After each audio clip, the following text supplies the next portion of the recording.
Hello and welcome. This is Health by Numbers. I'm KB. No scrubs, just facts. Normal, prediabetes, diabetes. Let's explain the difference using numbers.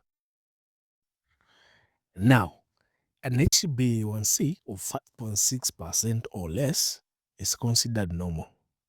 Now, between 5.7 and 6.4%, this is the prediabetes range. Finally, 6.5% or higher means we are meeting the diagnostic threshold for diabetes. Speaking facts, HbA1c reflects your average blood sugar over about 3 months.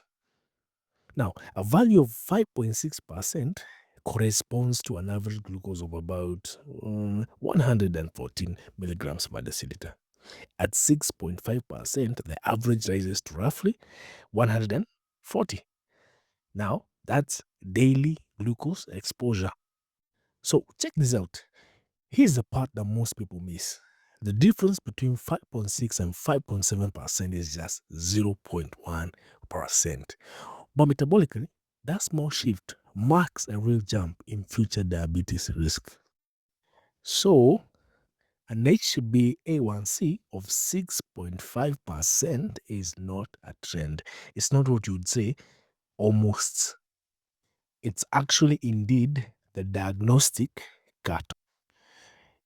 In summary, small number changes can signal big risk changes.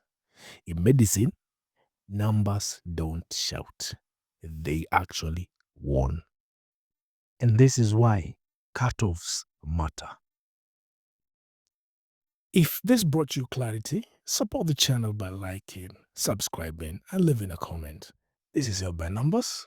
No scrubs, just facts.